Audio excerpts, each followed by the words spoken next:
Hello, welcome once again to the ARM channel, the YouTube channel where we talk to Dr. Niamudaku about his vision for a prosperous, developing, healthy Ghana.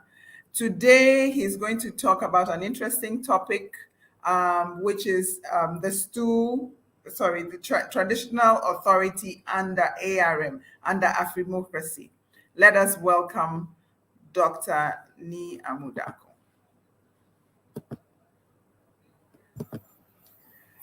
Hello, Doc. Good. Yeah, thank you very much for a crisp and a brief description of me.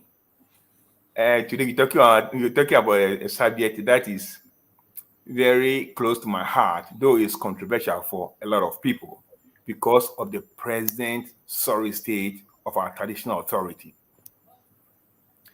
We have to understand one thing, and that is the differences between country, nation, and state. Because without understanding these clear differences, we may be moving in circles. First, country refers to the geography, okay? The physical land. And this physical land has never changed. And this physical land will never change. Then we have the people, which is the nation. The social organization of the people is what you call the nation. And then we have the state, which is the political organization that the people create to govern them.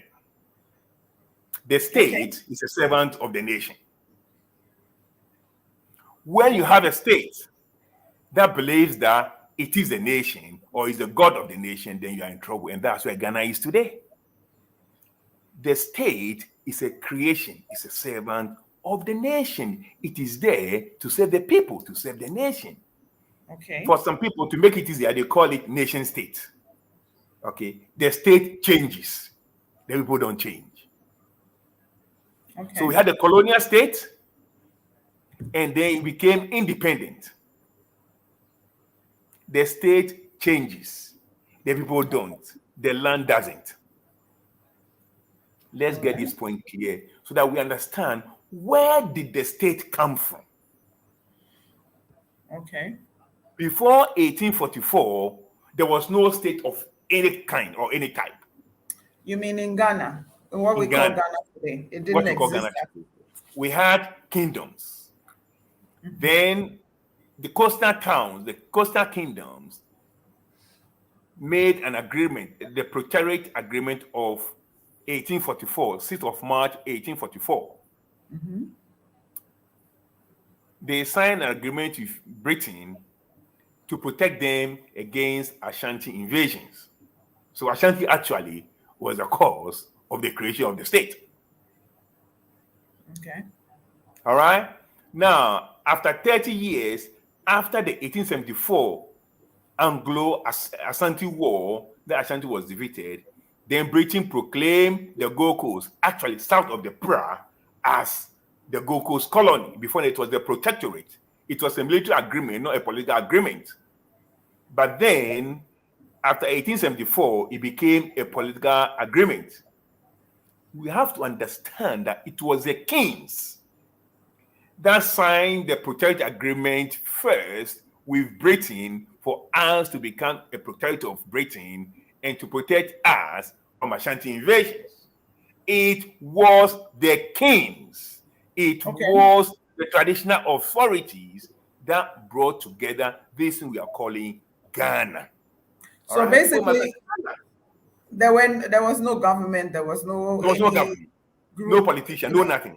No nothing. Just the traditional tribal groups and their kings and kingdoms. Then I'll just move forward quickly. Ashanti wasn't part of the Gold Coast until 1902, after the Asantewaa War. Even then, Ashanti was still autonomous. It was governed politically different from the rest of Ghana. It was firmly under the Asantehene. And those of you who have read it, you know that when Reverend C.C. Randolph was writing, he said the history of the Gold Coast and Ashanti, two political domains. Ashanti actually became part of what you call Ghana today in 1946, after the Alan Burns Constitution. Okay, and Ashanti came in. What? 1846 or 1946? No, 1946. 1946. Just 11 years, or what was that? 11 years before independence. Okay, Ashanti was autonomous, completely autonomous. Now, I will tell you today why Ashanti joined. Ashanti joined because J.B. Dankwa convinced Asantini, a very, very good man, say Ajiman Prempe the second, convinced him that if Ashanti joined the Gogo, at that point in time, Ashanti was giving the Gokos 60% of his cocoa and literally all his gold. So Ashanti held the financial, the public purse of the Gold Coast. And he said, he convinced him that, there was an arrangement that if Ashanti joined, then when Ghana became independent and the Queen was no longer our ceremonial head of state, that Ashanti would become the ceremonial head of state. All right, I'm telling you today. So Ashanti decided to join. I have no problem with that, to be honest with you. Okay, personally, I have no problem with that. All right. If we are building a house and I have 8 brothers or whatever, and I provide 60% of the funds for the house, I will expect that if my father dies, I'll take the master bedroom. Okay? It's as simple as that. I have no problem with that kind of nonsense. So that's okay with me.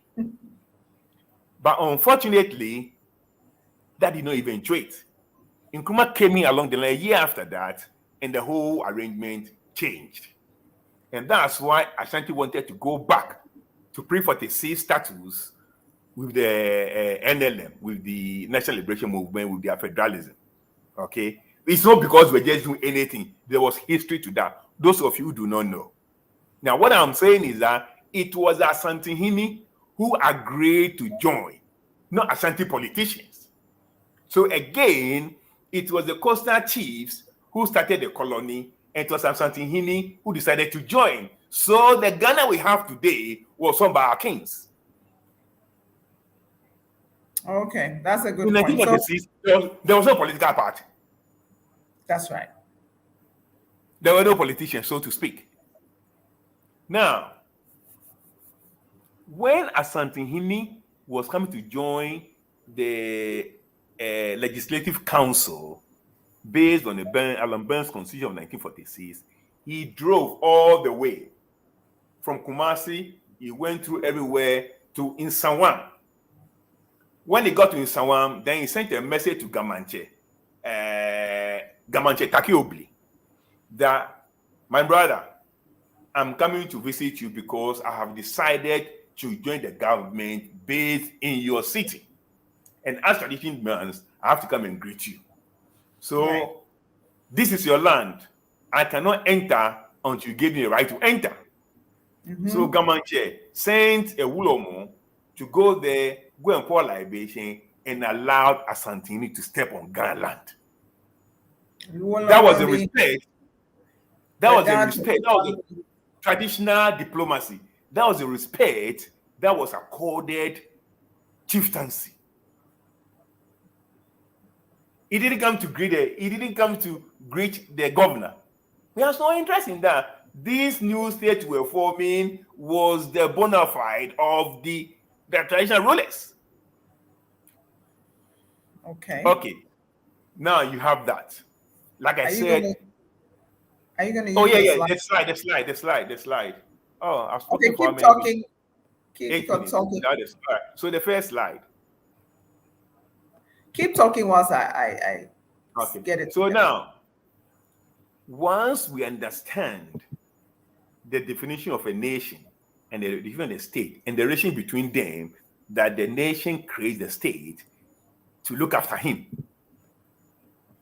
then we have to understand that. So who is the nation? The nation is the people and their chiefs. They will say that the people of Ghana, the chiefs and the people of Ghana, the chiefs and the people of Ghana, the chiefs and the people of Ghana. That is how the nation is organized. The nation is organized on the basis of the people and the chiefs and their people. Now, in all the constitutions that we've had from Gettysburg, there was always a place for provincial councils. As a matter of fact, it was Gettysburg who actually built what they call the Eastern Region House of Chiefs in Dodua today. At that time, Dodua and Greater Accra were all part of Eastern Region. He actually built it, and I believe built the other House of Chiefs in the other provinces, in other regions.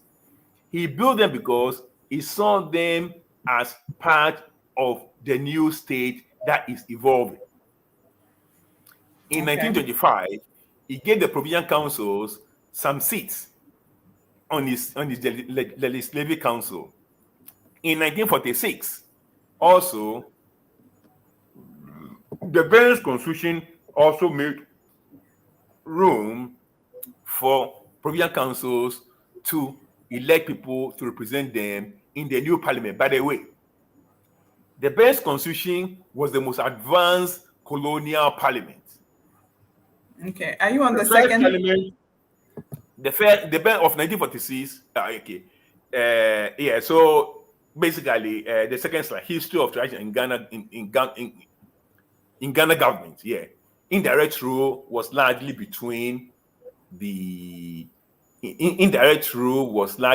colonial government at the central government, and local government formed around local chiefs. Okay. So Britain did not really have to send its own people down every nook and crook of Ghana, but the local chiefs there governed on behalf of the central government, colonial government. Okay, it became constitutionalized in 1925 with Gettysburg Constitution, and then it was further enhanced in 1943 by the Ben's Constitution. Now, the Ben's Constitution was the first constitution in the history of colonial Africa to have more Africans than white people. Okay. In the 46, out of the 30 members of the legislature, 21 were Africans. 18 of them directly elected.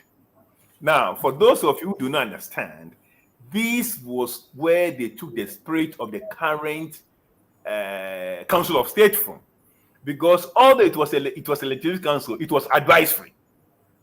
Mm-hmm. So the government, although most of the time took the advice, could actually disregard the advice. Okay. So that's where we got the Council of State from. All right, it was a colonial thing. How it found its way into our present Fourth Republic is a wonder. Mm-hmm. We've gone back. When people talk about neo-colonial state, it's not what Nkrumah described. This is a neo-colonial state.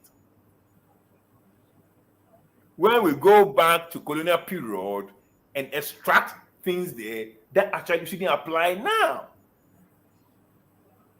The legislation of Ben's 46 was an advisory legislature. Mm-hmm. Let me say it again. That's where we got the spirit of the Council of State from. All right, next slide. Okay, so now 51. In 51, that was the Kusi's constitution. Okay, that was after the 1948 route and that they formed the Watson Commission, which said that look, we need to get independence in 10 years. It looks like the 46 constitution hasn't worked. We need a new one. And then the Kusi, who was I think Supreme Court judge also, was made to form a commission to look at how to transit from a colonial state to an independent state. 51 had actually 84 members in the constitution, in the parliament. This was an all-African parliament. 38 seats were contested directly by parties. 38 seats, okay? CPP won 34, UGCC won 2. Bedema then was the leader of CPP because Nkrumah was in prison. Bedema, Bibio, young Bedema destroyed JB Dankwa. Bedema destroyed JB Dankwa, and they never forgave him. And 2 went to independence. Now, to match the directly elected to match the directly elected MPs, the provinces, the provincial councils also elected 37 people. Okay, so 38 from direct election based on party lines, constituency based, 37 from provinces.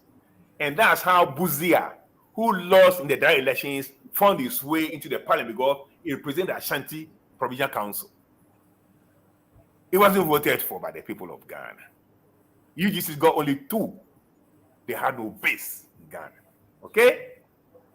Bedema, 20-something, young Bedema, won 34 seats, including the Accra Central seat, which he won on behalf of Nkrumah. He was going to stand there, and then when he made petitions to the government that Nkrumah's state jail sentence was no more than 1 year, so he wasn't a bad criminal, he should be allowed to run. Then he, Bedema, vacated Accra and went to Keta. And while Nkrumah was in prison, he won from Nkrumah. In the end, Nkrumah almost killed him. That's how we are.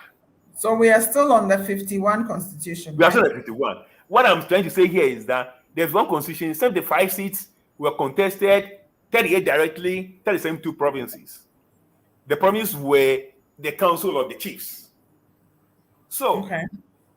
Kose, who understood Ghanaian culture, thought it wise that the new state should have input from the traditional owners.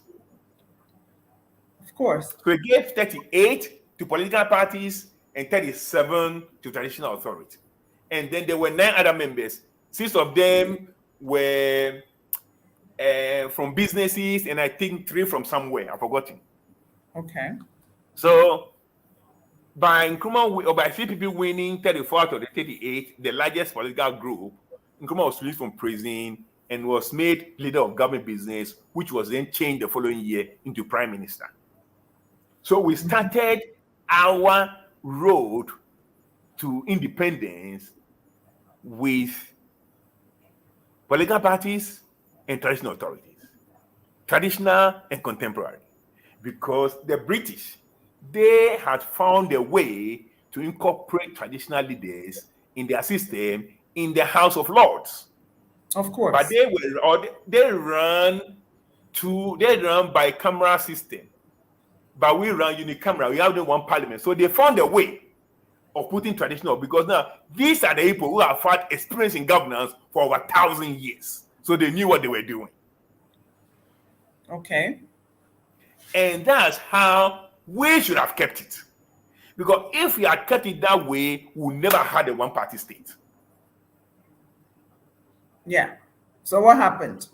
57 constitution. There was a stalemate. Now, it's very important that we get these basics right, okay?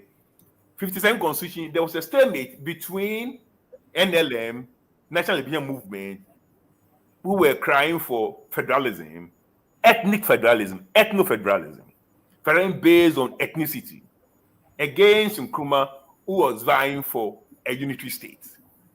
So Nkrumah made a petition to the Queen to send one of his best constitutional experts, who actually was instrumental in separating India and Pakistan. It was called Sir Frederick Byrne. This man landed in Ghana in September 1955 to try and help Ghana carve the independence constitution. He spent 3 or 5 weeks touring the whole of Ghana to see the role of chieftaincy, to see the influence they held, to see how the people perceive this. And at the end of it all, the great Frederick Byrne said that, look, the way forward for Ghana is a combination. Mm-hmm. Probably Ghana doesn't need a strict federal state like America, and definitely it doesn't need a unity state like Nkrumah wanted. So he came with the idea of regional assemblies. Mm-hmm. Now, and what was the nature of the regional assembly? The regional assembly is going to be like a parliament for each region. Then there were 5 regions. Okay? There was Western region, Eastern region, Transvolta, Ashanti, and the Northern Territories. There were 5. Mm-hmm. And he said that certain jobs, certain functions should be transferred from central government to the regional assembly because they are closer to the ground. If they are people, they can manage it better.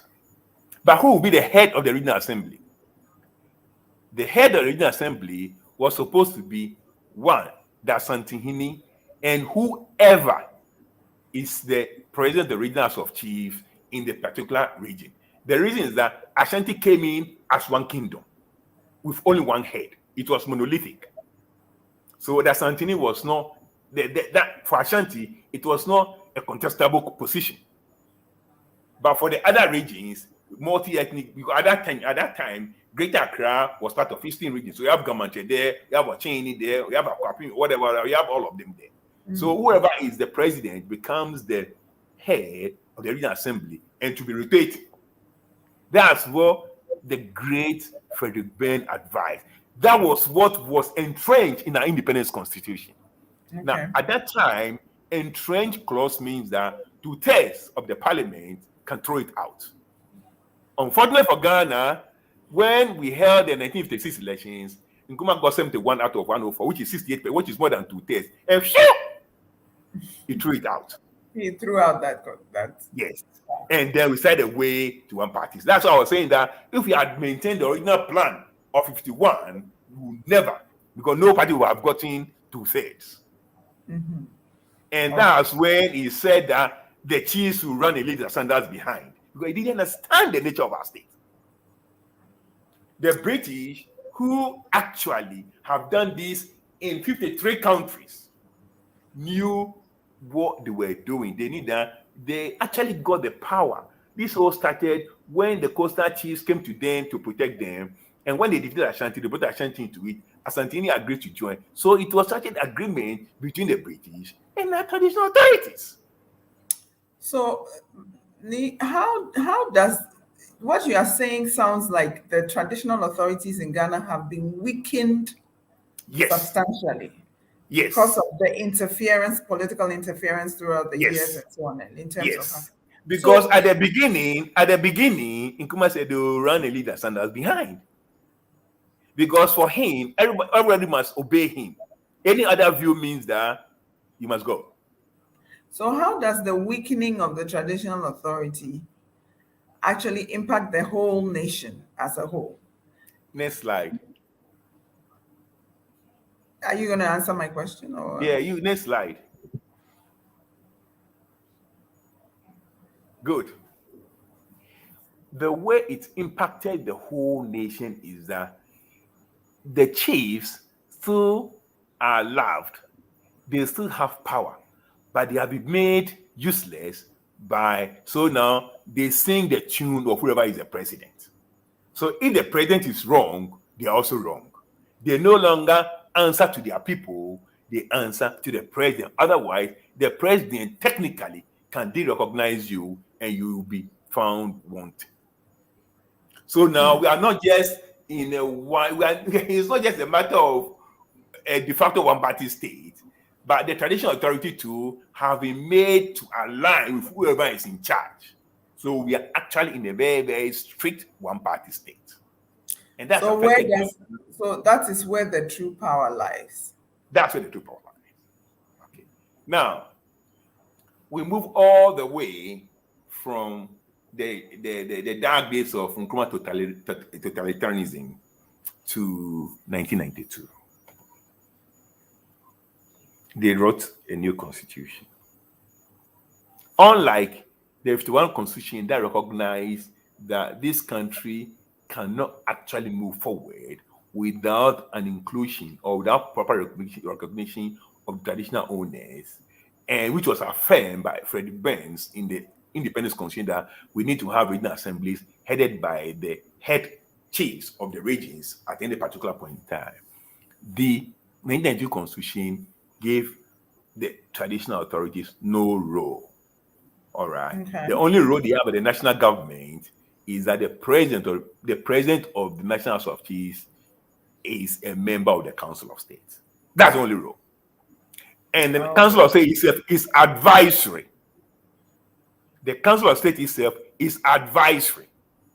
And so far, they have not disagreed with any president for 29 years, not once. So what is the relationship between our existing Council of Chiefs or the House of Chiefs with That's what I'm saying, that there is no relationship between there's no statutory relationship between the National House of Chiefs and the government? and the national government.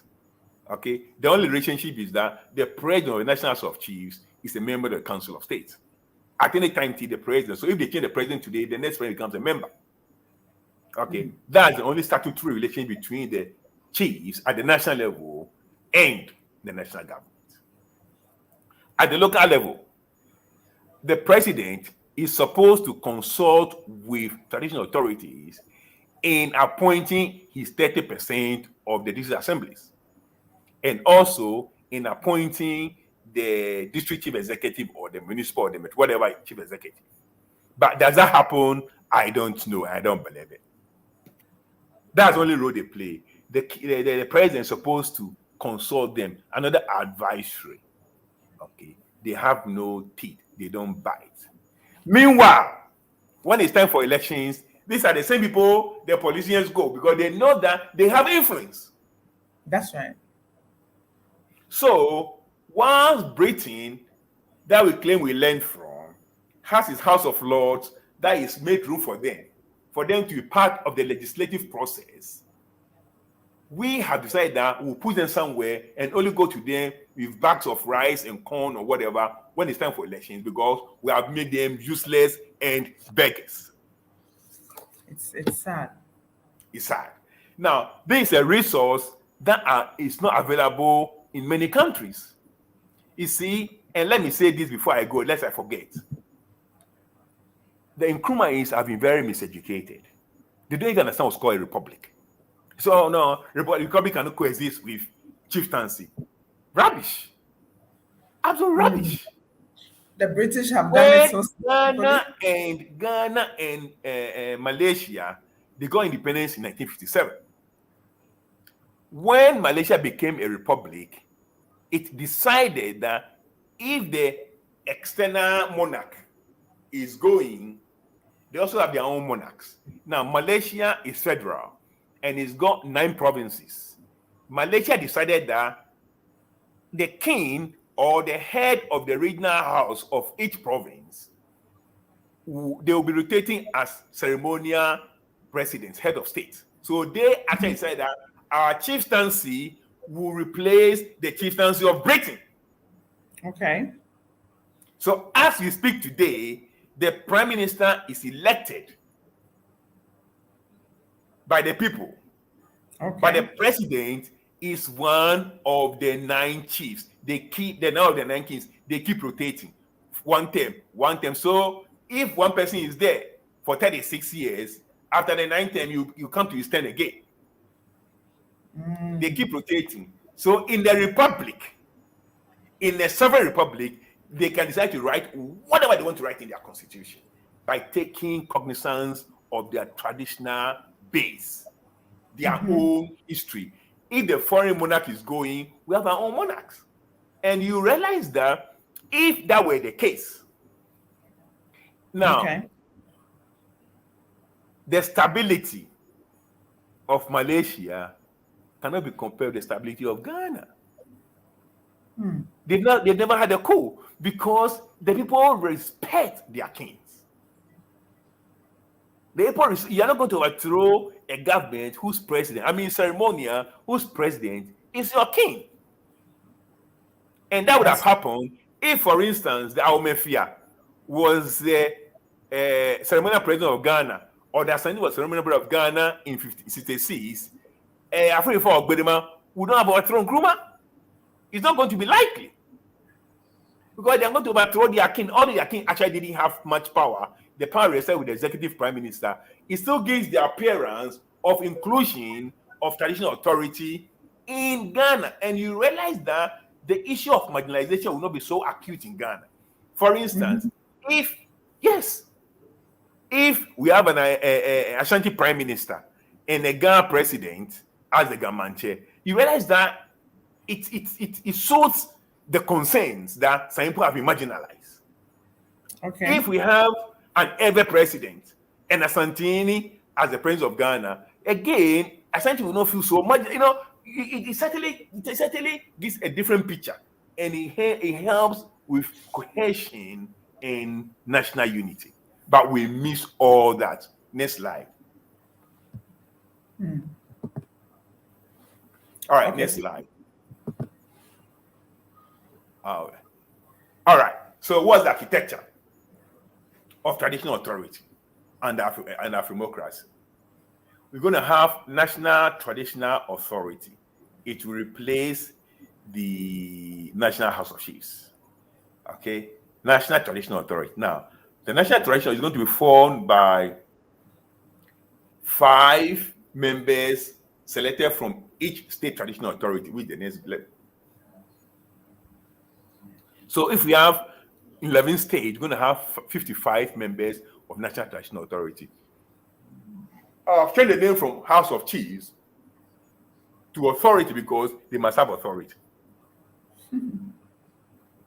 Yes. And then, of course, we're going to maintain district traditional authority, or what they call the president traditional councils. So we have. So what's the difference between state traditional authority and national traditional authority? State traditional is based in the state. All the paramount chiefs in the state will form the regional house of chiefs. It's the president regional house of chiefs.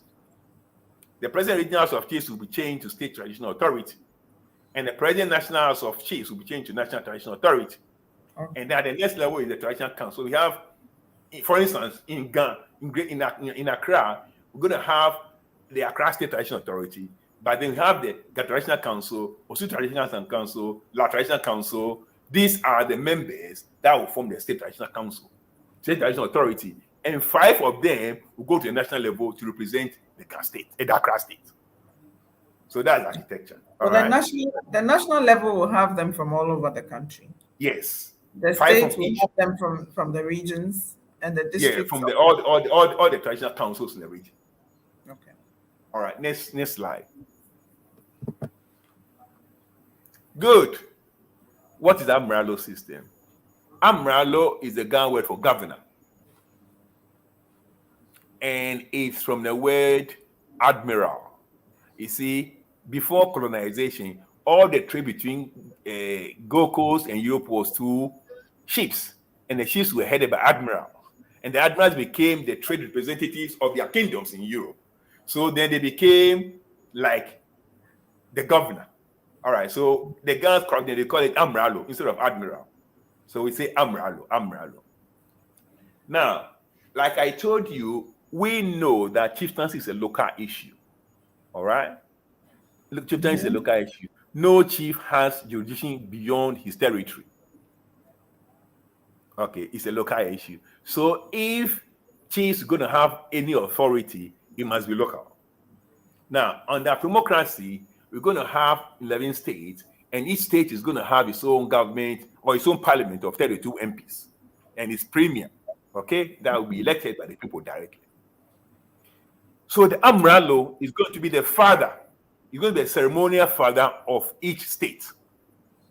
And this Amralo is going to be the president of the state traditional authority. It's ceremonial, very much like how the kings of the province of Malaysia are the ceremonial presidents of Malaysia. We are doing at the local level, at the local government level, the state level, the head of, or like Alan Ben suggested in 1956, the head of the state traditional authority becomes the ceremonial father. Okay. Of the state. It becomes the Amralo of the state. That's simple. So it's a symbol of original sovereignty, and also the eligible person is the president of the STA, State Traditional Authority. Okay, it has no much. I mean, like in Australia, every state has got a governor that represents the Queen. It's ceremonial. You don't even know about them, but they are still there. They represent the Queen in every single state. All right. Okay. So the Amralo, the president of the respective state traditional authority, becomes the ceremonial father of the states that the land belongs to him. The land, the country on which the government is based belongs to him. So that's the role he's going to play. Next slide, please.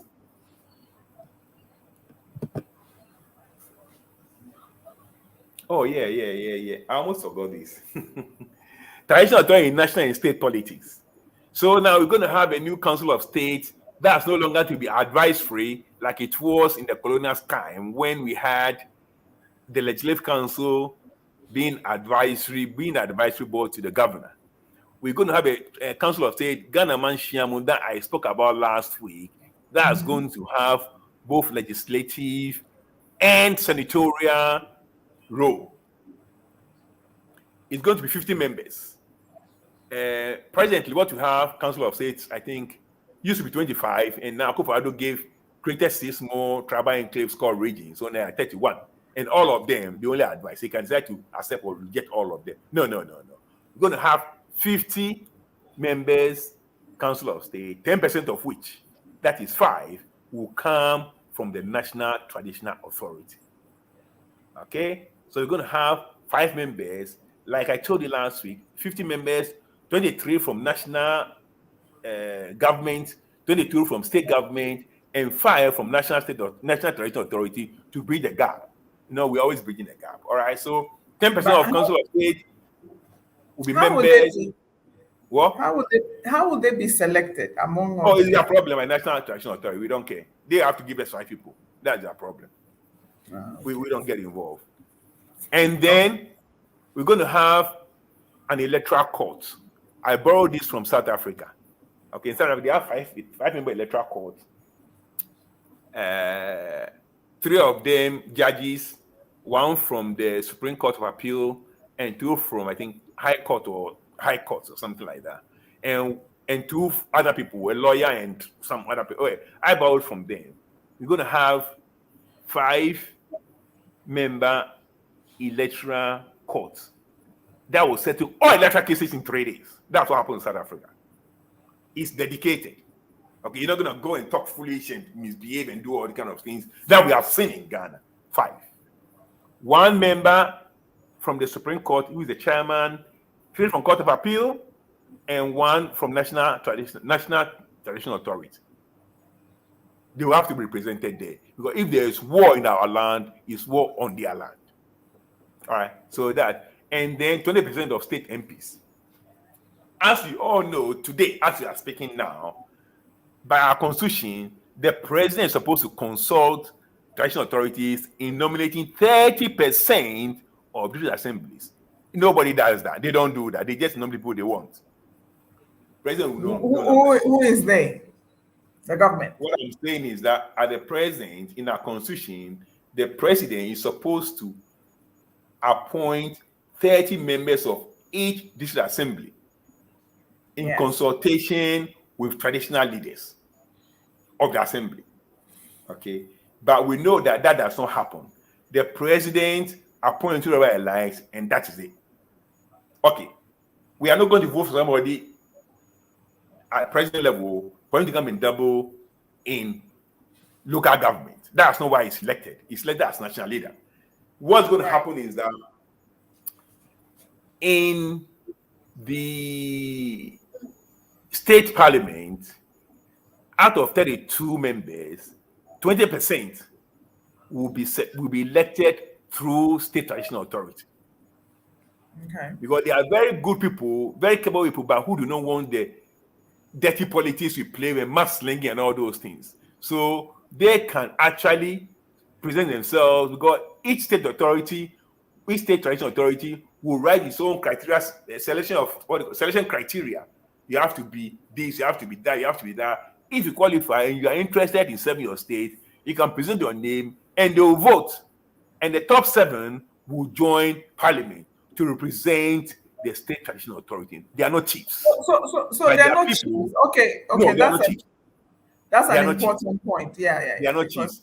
They are not chiefs. They are not chiefs, but are people who have been elected to represent traditional authority, and they are people who meet certain criteria. Not anybody must have been a degree holder, 15 years experience, whatever they decide. Okay, you must be proficient in 2 or 3 languages, whatever, you must be this, must be that. Once you meet the criteria and you are interested in serving your community, you can present yourself, and the members of the traditional authority will vote. The top 7 will represent them in parliament. We'll never allow a president to do that again, never in our country. He doesn't own the country. Even if it's me, I don't own the country. I don't even know. All right, so next slide. That's the last slide, by the way. What? No, what's there? Oh, questions and answers. All right. Wow. All right. So now you've heard my plan. You've heard that. Now, the act to establish state traditional authorities will be an act of parliament. Okay. Now, those are the details you don't need at this stage. But the framework is this: we're going to change traditional authority in Ghana, because it was the traditional authority actually who started the independence movement, or the colonial process, and it was the same of them who actually started the independence movement. Okay. If Asantini had not decided to join Gold Coast, Asante will be a separate country as we speak today. Okay. Here is my first question. How does changing the traditional authority, or from what you described, it sounds like you want to devolve power back to the traditional authorities like it used to be. And how is that? Okay. No. How is okay? No. Devolve meaning give it back to them. That's what I want them to be part. I want to combine traditional with contemporary politics, because they have their own experience. There's a wealth of oral tradition. There's a wealth of oral knowledge that is there that we have not made use of. Right. I suppose the last time people didn't know what Anoche did. I suppose some time ago about the constitutional reforms of Okankwe, people didn't know about that. But they've done this thing. When Okankwe established the coalition to begin the military the Supreme Military Council of Ghana, people didn't know how he did it, and what went in for division of what they call it, separation of powers and whatever. I mean, he did it without appointing one of them. So they're very independent of him. But in Ghana today, the president appoints everybody, even including shoeshine boys. So there are a lot of things we can learn from traditional authority. Okay. That we have relegated the background, because from the beginning, somebody said they will run and leave their sandals behind. That spirit has still gone through and permeated every aspect of our engagement with traditional authority. Now they are just beggars. We have to resolve, because the problem is this: it's not that chieftaincy is bad, we have made it bad like anything else in the country. The judiciary, the doctors, the nurses, the police, everything is destroyed. Of the $1 billion we owe by the end of this year, not $1 was because of a chief. This is $1 billion because of politicians. So if there is any group of people we have to get rid of, it's the politicians, not the chiefs. We haven't given a chance to operate. And as you all can see here, my teacher says the revolution is about all of us. That's what it says here. So now bring your questions. You got to involve them, streamline them, give them a role to play, and judge them. But how is that going to improve the Ghana that we have? How is that going to improve things in the Ghana we have? It's going to improve governance. Okay. Because the chiefs have influence, but now they are not independent. They follow the president. But once they become independent and they are answerable to their own people and not to a president, you see improvement. Today, if Gamanche says he wants to do something in Accra, either the government agrees, or if he has enough clout, there's going to be a clash. We don't want that. If Asante wants to do something in Kumasi, either the government agrees, or if he decides that he's not going to back down, then there will be a clash. We don't want that. We want a system where the spheres are defined. The spheres of influence are defined, and we'll judge them. The people are not stupid. If their chiefs are misbehaving, they know how to get rid of chiefs. In Ghana, if a parliamentarian is misbehaving, we don't know how to get rid of him. If a president is misbehaving, we don't know how to get rid of a president. But the people know how to get rid of their chief if he's misbehaving. They are smarter than we are. Look at what is going on in the country. So it will improve governance. I can tell you that. Because I know the role of chiefs. Don't worry about it at all. I know. Even today, as we speak, Asaba Chairman Inosu act as judges in cases. And their decisions are respected more than those ones in the civil courts. Today, as we speak. They solve problems. Okay. So it's a resource that we have underutilized. In fact, because we don't want to utilize it. And then we've bribed them, we've corrupted them, and then we complain they are bad. Why are they not going to be bad when judges are collecting money, bribes? Doctors collect bribes, nurses collect bribes, police collect bribes, everybody collects bribes. So what do you think of them? What do you think they should do? We need to change the whole system. The revolution is about all of us. The bribery is our culture now. So you cannot say somewhere when you customs are collecting bribe, everybody is collecting bribe. And they say, oh, but may I collect the bribe? What do you expect them to do? When those in the front line, judges and doctors, collect bribe. We got to change the whole system. We have to define roles, give people roles, and mark them. No president, apart from Santini, no king or traditional ruler has dared any president. So actually, who gave Mama ultimatum to remove the mayor of Kumasi, and he had to obey because he knew where original sovereignty came from. His sovereignty was a transferred one. It was transferred to him through elections, which can change, and it changed in his case. Asantini is still there. He held original sovereignty. People must understand the difference between the nation and the state. The nation is led by the chiefs and the kings, and the state is led by elected politicians or coup makers who usurp power. Okay. We got to combine. That's what white people do. We got to find a nice way of seamless integration and give people role and mark them. Let me ask you, here, with what is going on in the Ghana state today, with the what has happened in the now past, with the changes that are happening now, how do you think what you are saying can prevent what happened with the Gamanche issue?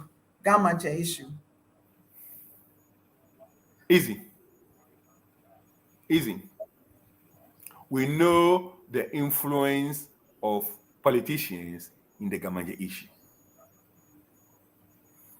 The candidates, one way or the other, want to be supported by a particular president or the other president or whatever. Giving them that space is because of how the situation is now. I have to tell you that the first person who actually put his hands into Gamanche problem was Kwame Nkrumah, who recognized Gamanche Taki Kombi II. And we have never had rest. People must know. One day I'll tell you what happened. People must know. This was 1964 or 1964. People must know. That's the first time. We have never had rest. We have never had rest. But we will solve the problem. We will solve the problem. We will solve it. Because we are there. No, make no mistake. We will solve the problem. Yes. So whereas the government should not interfere, like it did, obviously, in the case of Gamanche, the government, as you are saying, under Afremocracy, can set up clear lines. No, because under Afremocracy, we have a minister for chieftaincy and civil affairs. Okay, we have a minister for chieftaincy and civil affairs. So each state traditional authority will be required to submit names of royal houses, lineages, and this and that, and they will have to, within the first month of the minister coming into office, will have to submit the next 3 in line. As you are sitting here today, we know up to the 8th in line to the royal throne in the UK. Okay? We need to know the next 3 in line for every state, so that it's established. At that level. In Accra, in Central Region, in Western, in Volta, wherever. Within a month, they need to supply that. And it's going to be government responsibility to pick this, the state government, actually, of the state government responsibility, to make sure that these, the same way they allow the royal, whatever, princes or whatever in UK to go to school and train them, these 3 in line will be educated properly, because we need good governance. We're going to streamline everything. This madness must stop. Anybody can say that is Gamanche.